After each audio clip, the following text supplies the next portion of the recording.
કેમ કે જર્મની કે ઇટલી જેવા રાષ્ટ્રો જે શક્તિશાળી હતા યુરોપના, એમને તો પહેલેથી જ બાકાતમાં રાખેલા, બહાર જ રાખેલા. અને એમને ખબર હતી કે આ વહેલા મોડા આ પરિબળો એ માથું ઉચકશે જ, કારણ કે એમને જે અન્યાય થયો છે એનો પ્રતિકાર કરવા માટે, એનો બદલાની ભાવનાથી પ્રેરાઈને એ લોકો ચોક્કસ વહેલા કે મોડા, આજે નહીં તો કાલે, એ લોકો માથું ઉચકશે જ. પણ એનો અણસાર આ જે મહાસત્તાઓને આવવો જોઈએ એ ન આવ્યો. એટલે ક્યારેક માણસો વિજયના ઉન્માદમાં, પ્રથમ વિશ્વયુદ્ધમાં વિજય મળ્યો તો એ ઉન્માદમાં આવનાર પરિબળોને પારખી શક્યા નહીં. સારા રાજકારણીઓ તો એ જ કહેવાય કે હવે પછીના 15 વર્ષ પછી કે 10 વર્ષ પછી શું બનવાનું છે એનો અગાઉથી ક્યાસ કાઢી લે અને એ અંગે પોતાના સ્થાન કે પોતાની સત્તા કે પોતાનો પક્ષ કે પોતાની મહત્તાને બરાબર ગોઠવતા જાય તો જ કામ લાગે. એટલે એમનામાં દીર્ઘદ્રષ્ટિ હોવી જોઈએ. હા, અવશ્ય હોવી જોઈએ. એ દીર્ઘદ્રષ્ટિનો અભાવ હતો એમ ચોક્કસ કહી શકાય. એટલે જ બહુ ઝડપથી એમનું પતન થયું. હા, ચોક્કસ પતન થયું. આ બહુ જ મહત્વની ઘટનાઓ છે યુરોપના રાજકારણની. વધારે તો મહત્વની ઘટના એ પણ છે કે જ્યારે 1917માં 7મી નવેમ્બરે રશિયામાં જ્યારે સામ્યવાદી ક્રાંતિ થઈ લેનિનના નેતૃત્વની છે, એ પણ એક જબરજસ્ત ક્રાંતિ હતી. કદાચ હા, બીજી બધી ક્રાંતિઓ રાજ્ય ક્રાંતિઓ હોય તો આ એક આર્થિક ક્રાંતિ છે એમ પણ આપણે મૂલવી શકીએ. કારણ કે કિસાનો અને મજદૂરો એટલે કે કિસાનો અને કામદારોના બનેલા પક્ષે જ આ ક્રાંતિ કરી હતી. અને સામ્યવાદી પૂરને ખાળવા એ હવે અશક્ય બની જવા માંડ્યું હતું એમ કહી શકાય. લેનિને સત્તા પ્રાપ્ત કર્યા પછી માત્ર સામ્યવાદી પક્ષ અને સામ્યવાદી પ્રભાવ અને સામ્યવાદી વિચારસરણી, મતલબ કે કાર્લ માર્ક્સની વિચારસરણી, કાર્લ માર્ક્સથી પ્રભાવિત થયા તો એ વિચારસરણી માત્ર રશિયા પૂરતી સીમિત ન રહે પરંતુ સમગ્ર વિશ્વમાં ફેલાય એ માટેના એમના પ્રયત્નો હતા. અને કોમિનફોર્મ નામની સંસ્થા એ આંતરરાષ્ટ્રીય સામ્યવાદ ફેલાવવા માટેની એક વ્યવસ્થિત સંસ્થા જ બનાવી હતી એમણે. ભલે પોતાને ત્યાં પક્ષ જુદો હોય પરંતુ કોમિનફોર્મ નામની સંસ્થા એ આંતરરાષ્ટ્રીય ક્ષેત્રે એટલે કે વિશ્વના જુદા જુદા દેશોમાં સામ્યવાદ પ્રસરાવવા માટેનું એક વ્યવસ્થિત સંસ્થા પણ હતી, એનો પ્રચાર અને પ્રસાર કરવા માટે.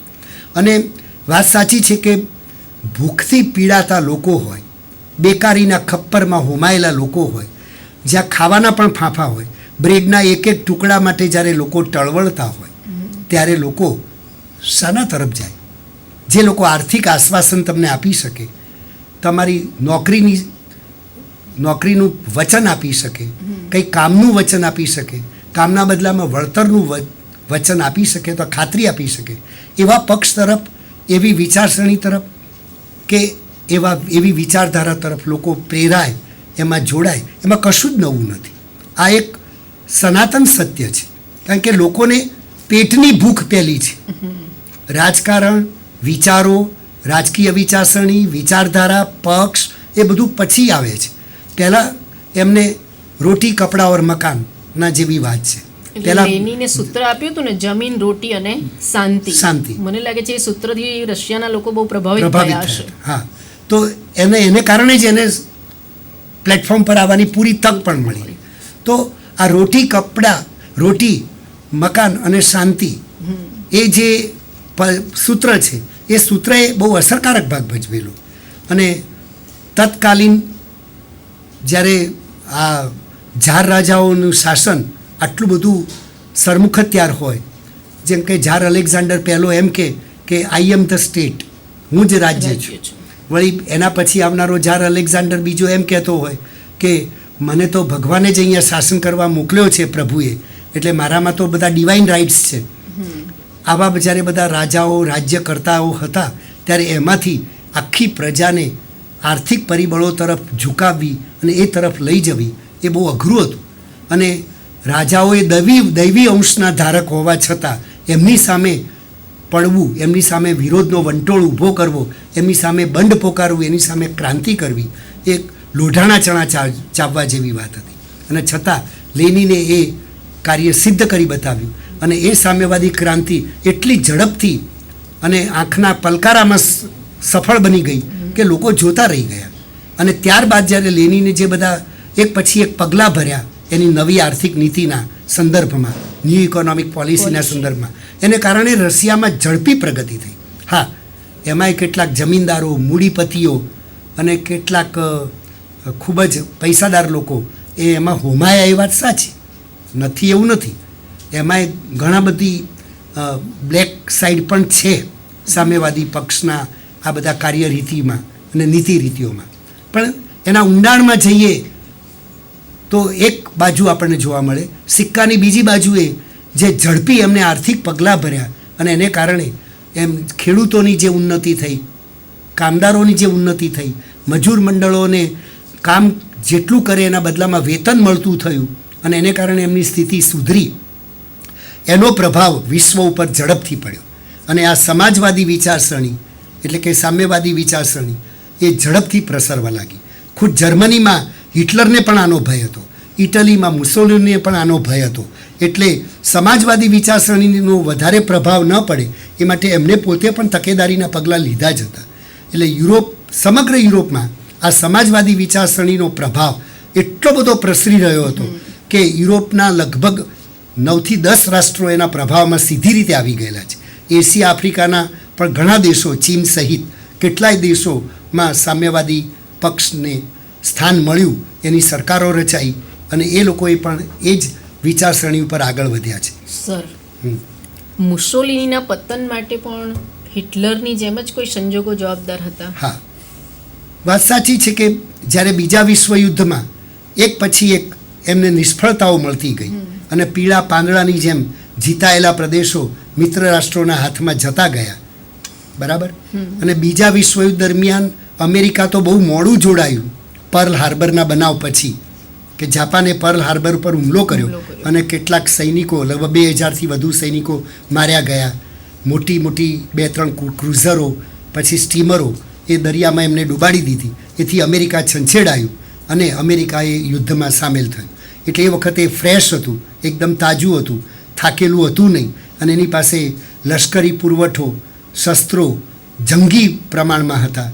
અને એ જ્યારે પ્રવેશાયો ત્યારે બીજા વિશ્વયુદ્ધનું પાસું જે અત્યાર સુધી હિટલર અને મુસોલિનીના હાથમાં હતું એ હવે સરકીને મિત્ર રાષ્ટ્રોના હાથમાં જવા માંડ્યું. અને મુસોલિની એ જીતાયેલા પ્રદેશો એક પછી એક એના હાથમાંથી જ્યારે સરકવા માંડ્યા, એમ જ કહેવાય કે વૃક્ષના પીળા પાંદડા જ્યારે ખરી પડે પાનખર ઋતુમાં, એમ જ્યારે ખરી પડવા માંડ્યા ત્યારે પ્રજામત પાછો એના વિરોધમાં જવા માંડ્યો. એટલે હદ સુધી જવા માંડ્યો કે બીજા વિશ્વયુદ્ધમાં જ્યારે એને શરણાગતિ સ્વીકારવી પડી ત્યારે આ મુસોલિનીને ફાંસીના માછડે લટકાવવામાં આવ્યો, એના ઉપર બધા આરોપો મૂકીને, અને એનું મસ્તક છે એ કાપીને મિલાન શહેરના મુખ્ય દરવાજે લટકાવવામાં આવ્યું. આટલી બધી પ્રજાનો રોષ હતો. લોકો એના ઉપર સડેલા ઈંડા, બાફેલા બટાકા થૂંકવા માંડ્યા એના મસ્તક ઉપર. આટલો બધો પ્રજાનો રોષ એ વ્યક્ત થયો હતો. એટલે તમે જુઓ કે જોઈ શકાય એમ છે કે હિટલર જેવો શક્તિશાળી કે જેને લશ્કરી બેરેકમાં જઈને આત્મહત્યા કરવી પડી, જાતે જ રિવોલ્વરથી ગોળી મારીને મરી જવું પડ્યું, તો પેલી બાજુ મુસોલિનીની પણ એટલી જ ખરાબ દશા થઈ. આમ યુરોપના રાજકારણમાં, આંતરરાષ્ટ્રીય સંબંધોમાં આ બે મહાન પરિબળોનો જેટલો ઝડપી ઉદય છે એના કરતાં વધારે ઝડપી એમનું પતન છે એ આપણને દેખાઈ આવે છે. હા, એક વાત સાચી કે થોડાક સમય માટે એ લોકો યુરોપના રાજકારણને બાનમાં લઈ શક્યા, યુરોપના રાજકારણને પોતાની ધરી ઉપર ફેરવી શક્યા, એ વાત સાચી છે. પણ it was a very time Bing, એક બહુ થોડાક સમય માટે. એટલે બધું એમનું જે સામ્રાજ્ય હતું એ ટૂંકજીવી નીવડ્યું, અલ્પજીવી જ નીવડ્યું. હા, ખૂબ જ અલ્પજીવી નીવડ્યું. એ કશું પરમેનન્ટ કશું આપી શક્યા નહીં. એ બહુ આપણા ઇતિહાસની પણ એક કરુણતા છે. પણ એ 2 ચેપ્ટર લખાઈ ગયા ઇતિહાસમાં, વિશ્વ ઇતિહાસના 2 પ્રકરણો ઉમેરાઈ ગયા કે જર્મની, એવું પણ બની શકે અથવા તો એવું પણ આપણે તારતમ્ય કાઢી શકીએ કે જર્મન પ્રજા જે પહેલા વિશ્વયુદ્ધ પછી સાવ માયકાંગલી બની ગઈ હતી, નિર્બળ બની ગઈ હતી, એનો હતપ્રભ બની ગઈ હતી, એનો નિરાશા વ્યાપી ગઈ હતી, હતાશા વ્યાપી ગઈ હતી, એ પ્રજામાં એક નવું જોમ, એક નવો જુસ્સો જો કોઈએ પ્રેર્યો હોય તો એ હિટલરે પ્રેર્યો છે. હિટલર ભલે ગયો, પણ જર્મન પ્રજા અત્યારે માથું ઉચકીને પણ વિશ્વમાં ટકી રહી છે. એનું મૂળ ત્યાં છે, હિટલરને જાય છે એમ કહેવું પડે.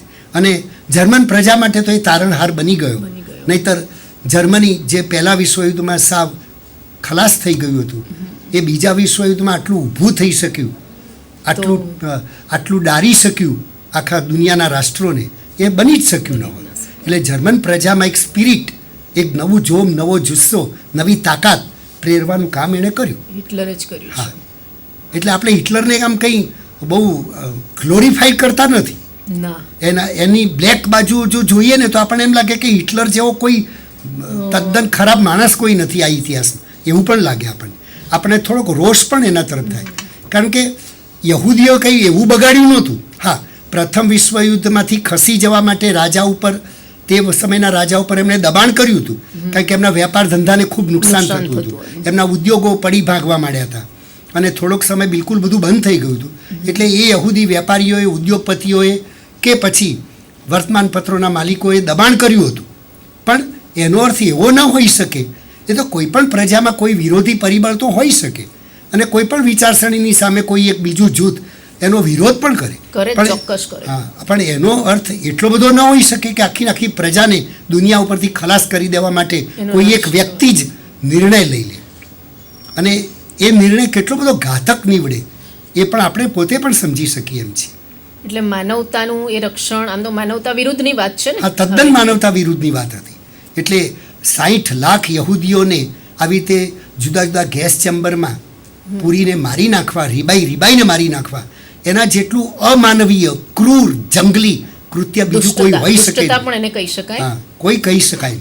એટલે આ એક મહાન પરિબળ છે કે હિટલરને આપણે ભલે એની પ્રજા માટે કદાચ એ થોડોક તારણહાર નીકળ્યો, પણ સમગ્ર વિશ્વ માટે, સમગ્ર વિશ્વની પ્રજાઓ માટે માનવતાના દ્રષ્ટિકોણથી જોતા તો એમ ચોક્કસપણે કહી શકાય કે આ હિટલર કે નાઝીવાદી પરિબળો, આ મુસોલિની કે ફાંસીવાદી પરિબળો, એ બધા પરિબળોએ કંઈ બહુ ઇતિહાસનું, વિશ્વ શાંતિનું, વિશ્વ કલ્યાણનું, માનવ કલ્યાણનું, માનવ અધિકારોનું કોઈ કલ્યાણ કર્યું નથી. એટલે થોડા એ સંકુચિત પણ કહી શકાય. એનો ઉગ્ર અને સંકુચિત રાષ્ટ્રવાદ જ આમાં કામ કરી ગયો હતો.